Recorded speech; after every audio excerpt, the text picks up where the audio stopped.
My name is Nelly Nafula Tietie. I'm from Bungoma County. I was born and grew in Kahawa Barracks. So my dad was an army guy. I'm the last born in the family of 5, but I'm the one who has stayed with my dad all through.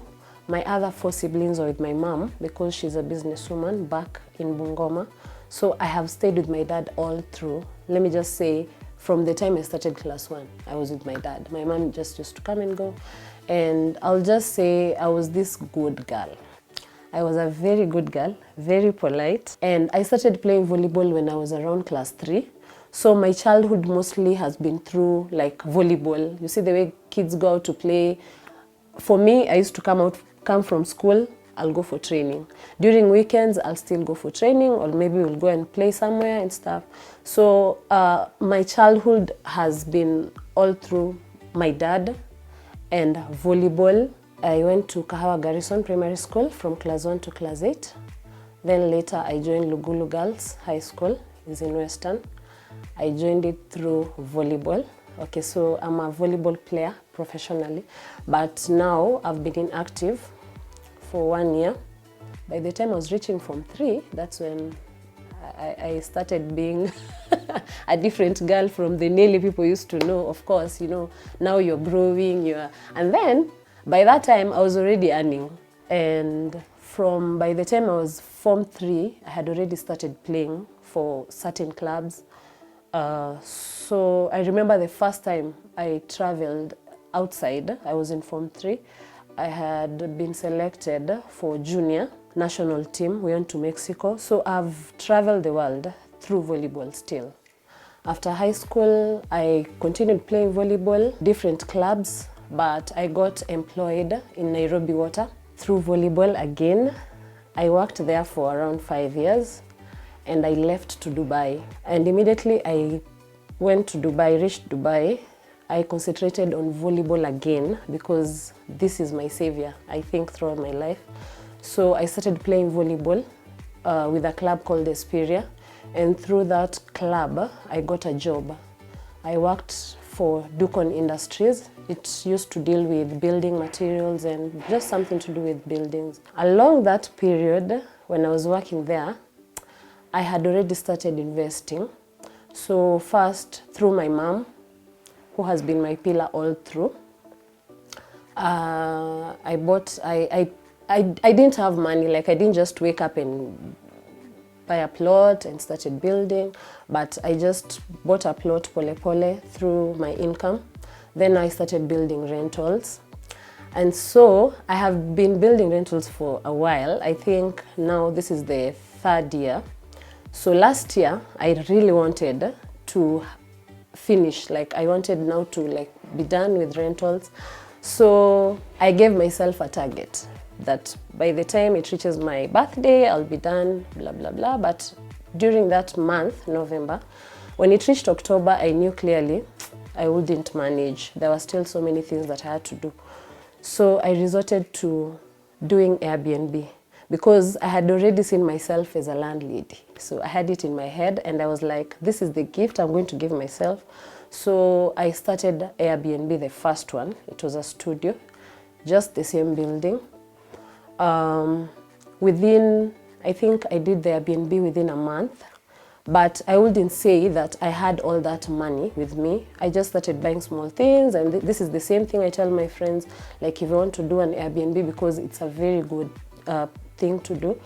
You just start, like I started buying TV, I bought furniture just slowly until I managed to like get the first one. And after, I didn't even finish 2 months. By the time it was reaching December, I knew I wanted another one. So that's when now the 1 bedroom came in. And now we are working for another 1 bedroom and another studio because it's growth. And I will just say that that business has really put me somewhere. It enabled me now finish the rentals. As we are speaking, I think from next month I'll have now the first clients.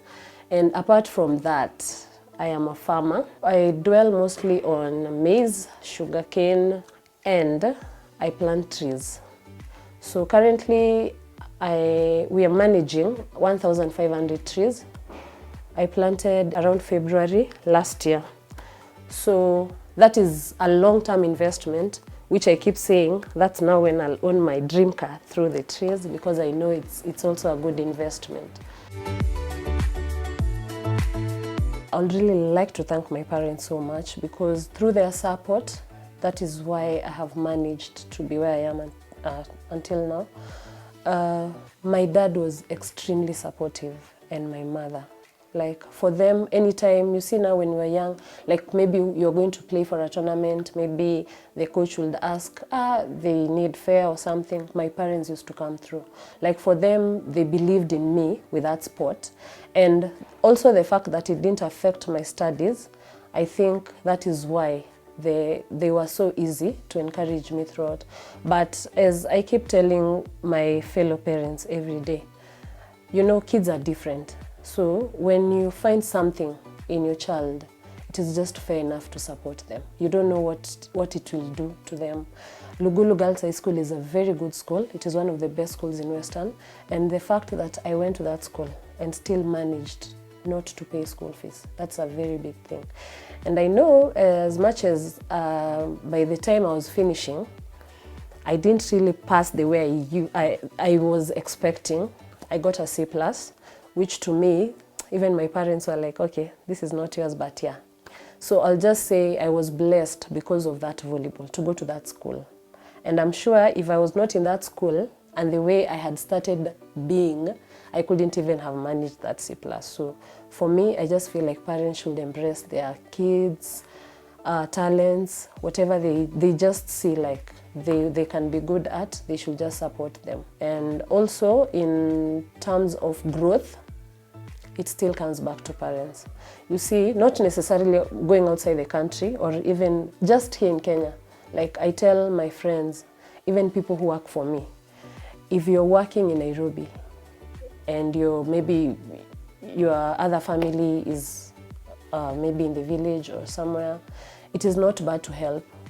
I help a lot, but it reached a place I noticed that sometimes you can't just be giving. And when you give, whoever you're giving to will never feel like it is now enough. It is always like, I want. So for me, I keep telling, because my growth comes in through my mother.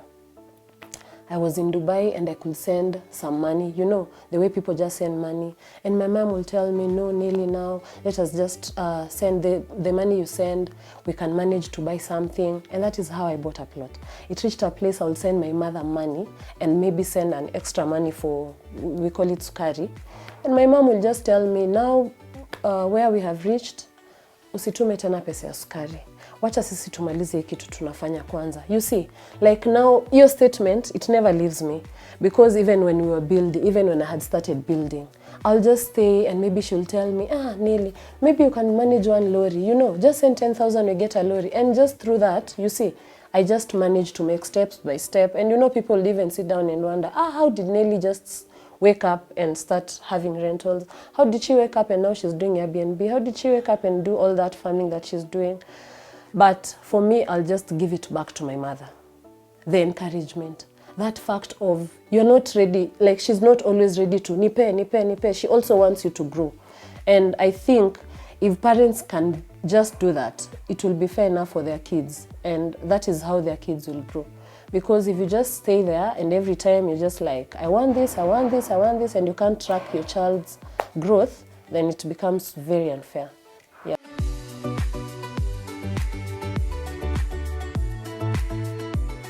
Motherhood is great. I'm so happy to be a mother. I feel so blessed. And just because of what I've learned through my growth, I know how to relate with my kids. and they can attest to that. I'm a strict mother, but a very friendly mother. And I just feel like, okay, I wouldn't want to say that I want to correct my life with them, but I feel like with my experience, with my 32 years experience, I have a lot to offer them. But also, I think because of my kids, I think so much about tomorrow. Because like now, when I talk about farming and I mentioned sugarcane, I just bought sugarcane the other time, last week. And I know that is school fees for my kids for January next year. So I'm just running around for second term and third term. I know by January it's sorted. So for me, motherhood, I don't think I can alternate it with any other thing. Like for me, it is just a big blessing. We are taking a commercial break and we'll be right back for more.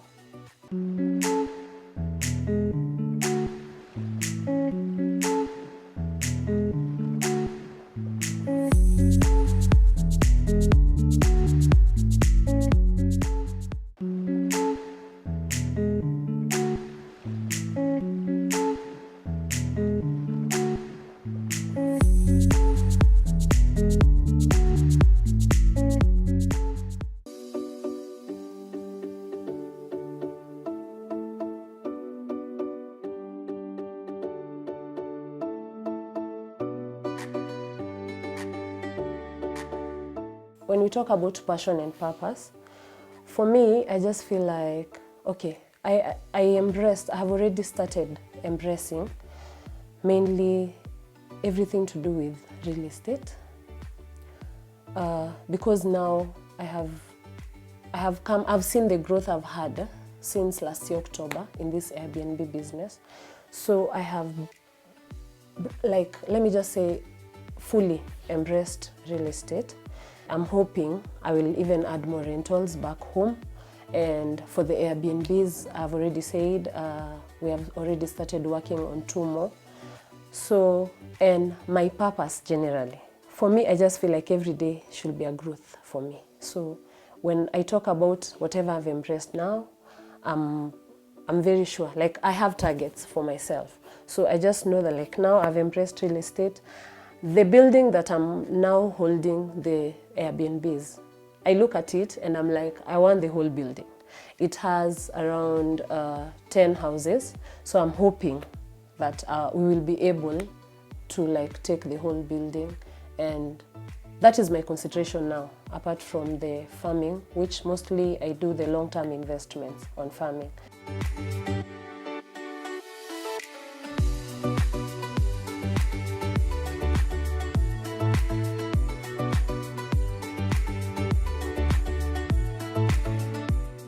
I think anytime I offer any service, I do it 100%.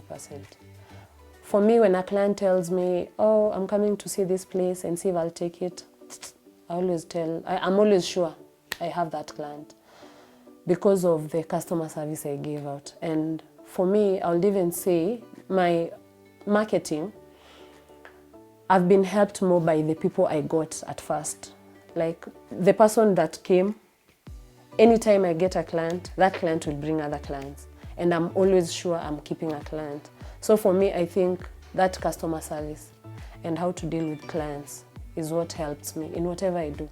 Even if I'm selling whatever I'm selling, if I wake up today and say, today I'm going to start selling plates, I put so much in that concentration, like I'll concentrate so much on those plates, ensure that every person I sell to is happy, and she's, you know, they just look forward to coming back and stuff.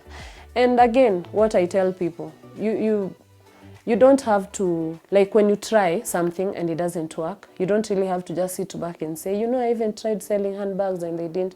No, handbags is not your thing. Close it up.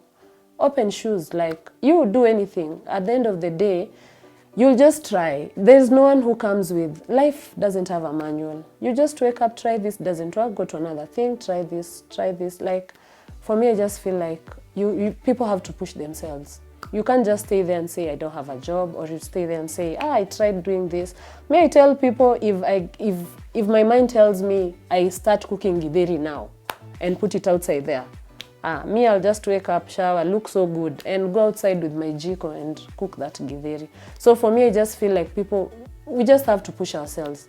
Yeah. There is always a way out. That is what I believe. There is always a way out. Hata ufikirie ufike mahali and someone says, aki nimefika mwisho and stuff, I always tell people there is a way out. If you can get your hands on to 500 shillings, trust me, this 500 can be 1,000 if you just decide to make it work. I talk about my mother all the time. She's my mentor. How she maneuvers through life and how I've seen her growth also. I think for me, I just work towards being better than her because she's a great woman. Everything she does, she struggled so much, and she will tell you that it is not easy. Business is not easy. Whatever is not easy. So for me, I face life with the fact that I know tomorrow is not going to be easy, but it is going to happen. I said I'm the last born in the family of 5, but actually I'm the firstborn, in quotes. I know my siblings will understand when I say this, my family generally, because I always assume, and I have come to like just hold it close to my heart that everyone in my family, I must take care of them in one way or the other.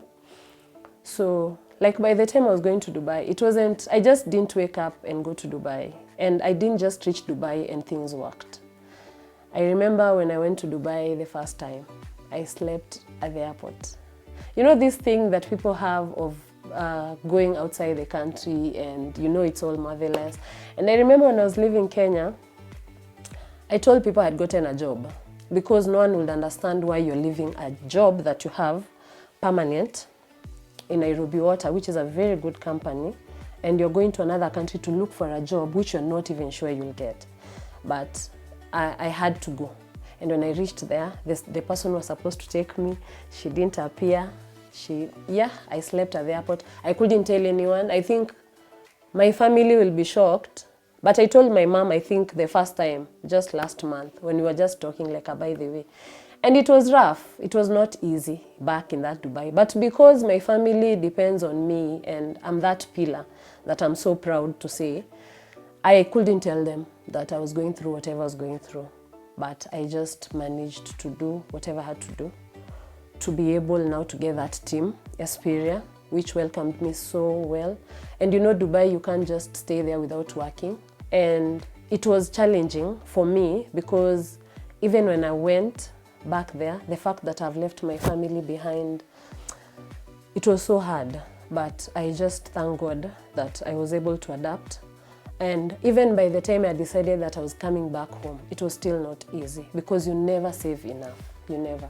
You'll stay that sometime, I am giving myself 2 years, I'm giving myself. It reached a place I was just like, I was going back home.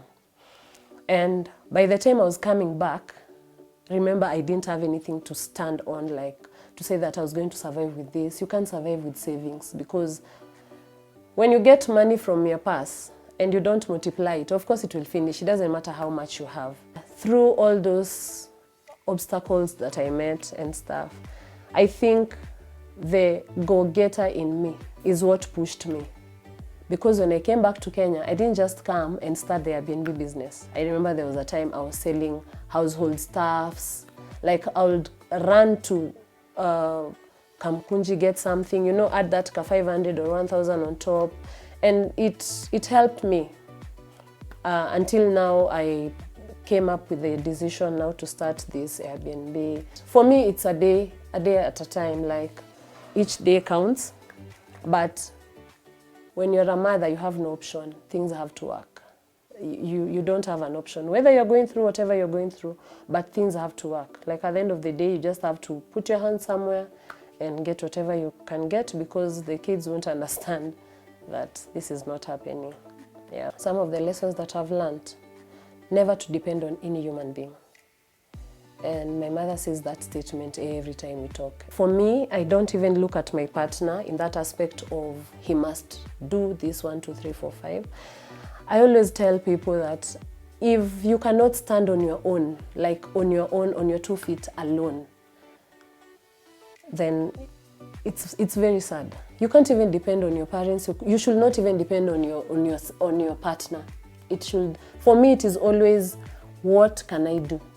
It is always like, I must do this. It's not like we will. It is always, I must do this.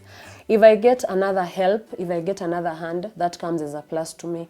But for me, I'm not independent in a bad way, but I am extremely independent.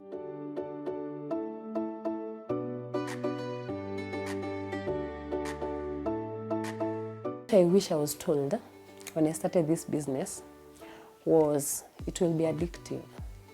You know, I was doing it as a by the way when I started the studio, and I was just like, let it be there, at least I'll be sure of certain things that it will take care of. But the business is addictive. You get one, and you want the second one, and now you want the third one, and now you want the fourth one and the fifth one. But again, in this business, you must be ready to deal with all kinds of human beings. I think in every aspect of life, that is normal. Yeah, so sometimes you can get considering clients. Sometimes you'll just get a client who doesn't care. The client feels like, hey, the 2,800 I've given you for that one bedroom, me, I'm going to use it well. And sincerely, they will use it well. But at the end of the day, we thank God for clients. So it is just normal to deal with different kinds of human beings every day.